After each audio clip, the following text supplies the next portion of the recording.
नमस्कार मित्रांनो, राज्यसेवा मुख्य परीक्षा जी आता वर्णनात्मक झाली आहे त्याच्यामध्ये वैकल्पिक विषयाची निवड करणे हा एक खूप महत्वाचा पार्ट आहे.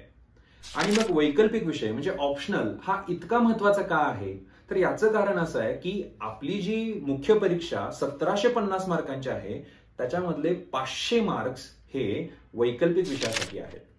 आणि यूपीएससीचा अनुभव हा सांगतो की जेवढे जास्त वैकल्पिक विषयाला मार्क तेवढी चांगली रँकिंग आणि तेवढं चांगली पोस्ट. त्यामुळे 500 पैकी म्हणजे 500 पैकी वैकल्पिक विषयाला तुम्हाला जेवढे जास्त मार्क मिळतील त्याचा फायदा तुम्हाला फायनल सिलेक्शन मध्ये खूप जास्त होतो. असं म्हणण्याचं कारण काय, तर बऱ्याचदा जीएस मध्ये जे जनरल स्टडीचे 4 पेपर आहेत त्याच्यामध्ये बऱ्यापैकी चांगला अभ्यास असणाऱ्या सर्व विद्यार्थ्यांच्या स्कोअरमध्ये जास्त फरक नसतो. पण फरक कुठे पडतो? फरक पडतो हा वैकल्पिक विषयाच्या मार्क्समध्ये आणि निबंधाच्या मार्क्समध्ये. तर मग वैकल्पिक विषयामध्ये किंवा ऑप्शनलमध्ये बरेचसे विद्यार्थी हे 300 पेक्षा जास्त स्कोअर करतात 500 पैकी.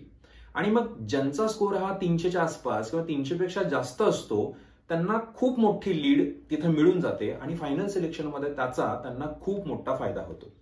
त्यामुळे आपली वैकल्पिक विषयावरती असणारी पकड, त्याच्यावरती असणारा होल्ड हा आपल्या प्रिपरेशन मधला खूप महत्वाचा पार्ट आहे. मग आता प्रश्न पडतो की मग वैकल्पिक विषय कोणते निवडावेत किंवा काय गोष्टी विचारात घेतल्या पाहिजेत ज्या वैकल्पिक विषय निवडताना महत्वाच्या आहेत. तर आयोगाने आपल्याला प्रत्येकाला एक वैकल्पिक विषय निवडायला सांगितलं. आणि आपल्याला किती वैकल्पिक विषयांची यादी आहे, तर 26 आपल्याला विषयांची यादी आपल्याजवळ आहे आणि त्याच्यामधला एक विषय आपल्याला निवडायचा. मग आता काय गोष्टी लक्षात ठेवल्या पाहिजेत, तर मी असं म्हणेन की एक 3 ते 4 गोष्टी आहेत ज्याचा आधार घेऊन आपण आपल्याला सुटेबल असणारा वैकल्पिक विषय निवडला पाहिजे. तर सर्वात महत्वाचा पॉइंट आहे, जसं मी म्हटलं की वैकल्पिक विषयामध्ये स्कोअर झाला पाहिजे, म्हणजे जास्त मार्क आले पाहिजे. त्यामुळे मी म्हणेल की पहिला पॉइंट कोणता असेल वैकल्पिक विषय निवडण्यासाठी, तर ऑप्शनल मध्ये सर्वात जास्त मार्क येण्याची शक्यता कोणत्या ऑप्शनल्सला आहे, तर हे आपण पाहिलं पाहिजे. मग आता तुम्ही म्हणाल की हे कुठं पाहिलं पाहिजे, तर कारण ही तर पहिलीच परीक्षा आहे एमपीएससीची, तर याच्यासाठी आपण यूपीएससीचा रेफरन्स घ्यायला पाहिजे. कारण सिलेबस बऱ्यापैकी एक्झॅक्टली कॉपी आहे, त्यामुळे आपण म्हणू शकतो की त्याचा रेफरन्स घेणं तेवढंच व्हॅलिड आहे. तर यूपीएससीच्या रेफरन्समध्ये तुम्ही जे ऑलरेडी सिलेक्टेड कॅन्डिडेट आहेत किंवा जे प्रिपरेशन करणारे विद्यार्थी आहेत त्यांना तुम्ही विचारू शकता की कोणते वैकल्पिक विषय आहेत की ज्यांना कन्सिस्टंटली चांगले मार्क्स येत आहेत. तर असे कोणते विषय आहेत, जसे अँथ्रोपॉलॉजी असेल, सोशियोलॉजी असेल किंवा इव्हन बऱ्याच वेळेला जिओग्राफी हा सुद्धा ऑप्शनल खूप चांगला मार्क्स देऊन जातो, किंवा पॉलिटिकल सायन्स असेल तर हे विषय बऱ्याचदा मार्क्स देतात. किंवा कधी कधी तुम्ही असं ऐकलं असेल की गणित म्हणजे मॅथमॅटिक्स यासारखे ऑप्शन सुद्धा एक्सेप्शनल मार्क देताना दिसतात. तर पहिली गोष्ट आपण बघितलं पाहिजे की जास्तीत जास्त स्कोअर कोणत्या ऑप्शनलमध्ये करता येऊ शकतो किंवा जास्त स्कोअर कुठे येत आहे. त्याच्यानंतर दुसरी महत्वाची गोष्ट आहे ती म्हणजे मटेरियल. मटेरियल म्हणजे मला म्हणायचं आहे की तुम्ही जो वैकल्पिक विषय निवडताय त्याच्यामध्ये वाचन साहित्य किती चांगल्या प्रकारे उपलब्ध आहे. आणि वाचन साहित्य म्हणजे तेही तुम्ही ज्या भाषेमध्ये निवडताय त्या भाषेमध्ये, म्हणजे तुम्ही इंग्लिश भाषा निवडत असाल तर त्या भाषेमध्ये त्या वैकल्पिक विषयाचं वाचन साहित्य कितपत उपलब्ध आहे, किती दर्जेदार उपलब्ध आहे. आणि त्याचबरोबर तुम्ही जर मराठी निवडत असाल तर मराठीमध्ये त्या वैकल्पिक विषयाचं वाचन साहित्य उपलब्ध आहे का. म्हणजे मला उदाहरण सांगायचं की समजा तुम्ही इतिहास हा विषय घेतला तर बऱ्याचदा तुम्हाला इतिहासामध्ये मराठीचं वाचन साहित्य आता सध्या उपलब्ध सापडेल, पण त्याच ठिकाणी जर तुम्ही अँथ्रोपॉलॉजी म्हणजे त्याला आपण मानववंशशास्त्र असं म्हणतो तर हा विषय घेतला तर सध्याच्या परिस्थितीमध्ये कदाचित मराठीमधलं त्याचं वाचन साहित्य तेवढं उपलब्ध नाहीये.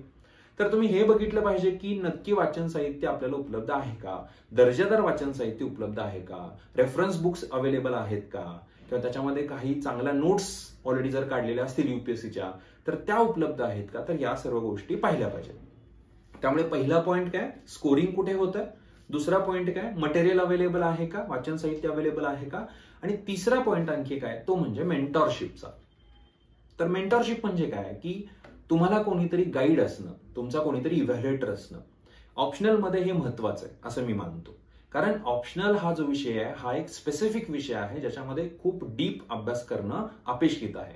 आणि त्याच्यामध्ये बरेचसे थिंकर्स असतात किंवा बऱ्याचशा थेअरीज असतात, बरेचसे कन्सेप्ट असतात ज्या चांगल्या प्रकारे समजल्या पाहिजेत. आणि तरच त्या चांगल्या प्रकारे आपल्याला पेपरमध्ये मांडता येतात, तेवढ्याच प्रभावीपणे आपल्याला त्या लिहिता येतात.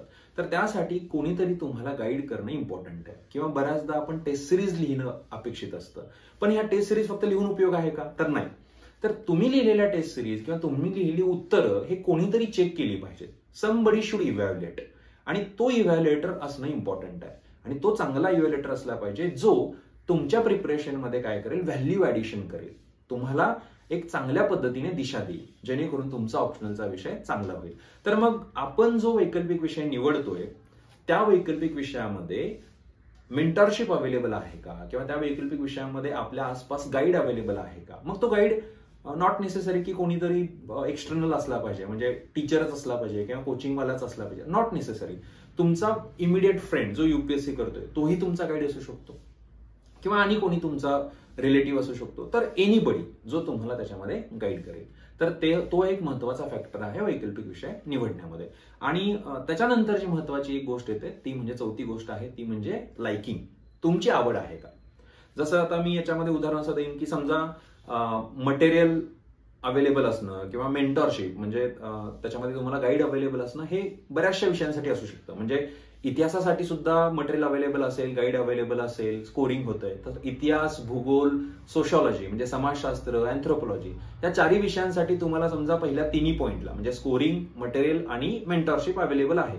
पण मग हे सर्वच विषय घ्यायचे का? नाही. मग याच्यामधला कोणता निवडायचा? तर याच्यामध्ये तुमचा कल कोणत्या ऑप्शनल आहे. म्हणजे तुम्हाला इतिहासाचा अभ्यास करणं जास्त चांगलं वाटतंय का, भूगोलाचा अभ्यास करणं आवडेल का, सोशॉलॉजी म्हणजे समाजशास्त्राचा अभ्यास करणं आवडेल, हे पाहिलं पाहिजे. मग आता तुम्हाला हा प्रश्न पडेल की माझा कल कोणता आहे किंवा माझी आवड कोणती आहे, हे कसं कळेल?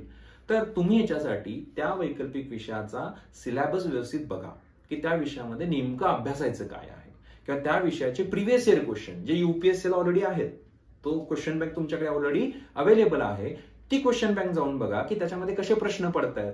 मग अशा प्रश्नांसाठी जो काही अभ्यास करावा लागेल तो अभ्यास करायला मला आवडेल का? जसं की सोशॉलॉजी घेतलं म्हणजे समाजशास्त्र घेतलं तर त्याच्यामध्ये आपल्या समाजामध्ये असणाऱ्या बऱ्याचशा ज्या काही इन्स्टिट्यूशन्स असतात, म्हणजे मॅरेज असेल, फॅमिली असेल, ठीक आहे, तर किंवा धर्म, रिलिजन म्हणून, की यांचा अभ्यास करावा लागतो. मग यांचा अभ्यास, त्याच्यामध्ये असणारे विचारवंत, त्यांच्या बऱ्याचशा थेरीज, अशा प्रकारचं वाचन साहित्य किंवा हे अभ्यास करणं मला आवडेल का? तर हा कल आपण लक्षात घेतला पाहिजे. आणि मग त्याच्यामधून एक विषय आपण काय केला पाहिजे, निवडला पाहिजे. म्हणजे वैकल्पिक विषय निवडत असताना आपण 4 ते 5 गोष्टी बघायला पाहिजे. पहिली गोष्ट काय? पहिली गोष्ट आहे की स्कोरिंग सब्जेक्ट आहे का. दुसरी गोष्ट आहे की त्या सब्जेक्टमध्ये मटेरियल अवेलेबल आहे का, आणि तेही कोणत्या भाषेत, जी भाषा आपण निवडणार आहे. इंग्लिश असेल तर इंग्लिश, मराठी असेल तर मराठी. त्यानंतर मेंटॉरशिप म्हणजे गाईड, इव्हॅल्युएटर अवेलेबल आहे का. आणि चौथी गोष्ट म्हणजे आपला कल काय सांगतोय, म्हणजे आपली आवड काय सांगते. या गोष्टींचा मेळ घालून तुम्ही वैकल्पिक विषय निवडू शकता. आता ही प्रत्येकाची चॉईस वेगळी आहे, त्यामुळे तुमच्या चॉईसनं याच्यामध्ये तुम्ही वैकल्पिक विषयाची निवड करू शकता. पण तरीही म्हणजे मी काही माझे सजेशन्स देऊ शकतो की आपल्याला 26 विषय आहेत, ठीक आहे. तर 26 विषयांमध्ये जर तुम्ही बघितलं तर सर्व विषय एकसारखे नाहीयेत, म्हणजे एका पट्टीतले नाहीयेत. तर या विषयांमध्ये काही विषय हे ह्युमॅनिटीचे आहेत. ह्युमॅनिटी म्हणजे कोणते? इतिहास असेल, भूगोल असेल किंवा सोशॉलॉजी, समाजशास्त्र असेल, अँथ्रोपॉलॉजी असेल, जिओलॉजी असेल, सायकोलॉजी असेल. तर हे जे विषय आहेत त्यांना आपण, किंवा पॉलिटिकल सायन्स असेल, यांना आपण कसले म्हणतो की ह्युमॅनिटीचे विषय म्हणतो. आणि दुसरे जे विषय असतात त्यांना मी टेक्निकल ऑप्शनल सब्जेक्ट म्हणेल. त्याच्यामध्ये फिजिक्स येईल, केमिस्ट्री येईल, किंवा मॅथमॅटिक्स येईल, किंवा इंजिनिअरिंगचे जे काही विषय आहेत, मेडिकल सायन्सचे विषय आहेत, ठीक आहे, मॅथमॅटिक्स, गणित हा जो विषय आहे, हे सर्व विषय टेक्निकलमध्ये येतात. तर हे 2 कॅटेगरायझेशन मी का केलं, तर याचं कारण असं आहे की जे टेक्निकल विषय आहेत, म्हणजे गणित आणि इंजिनिअरिंग किंवा फिजिक्स, केमिस्ट्री सारखे जे विषय आहेत, तर हे विषय निवडायला काही हरकत आहे का? तर नक्कीच नाही. तेही विषय तुम्ही निवडू शकता, पण मी इथं असं नक्की म्हणेन की हे विषय टेक्निकल आहेत. याच्यामध्ये तुम्हाला स्पेसिफिक नॉलेज किंवा स्पेसिफिक इंटरेस्ट असणं खूप इम्पॉर्टंट आहे. त्यामुळे जरी तुम्ही मेकॅनिकल इंजिनियर असाल तरी मेकॅनिकल इंजिनिअरिंग हा वैकल्पिक विषय निवडताना चांगला विचार केला पाहिजे.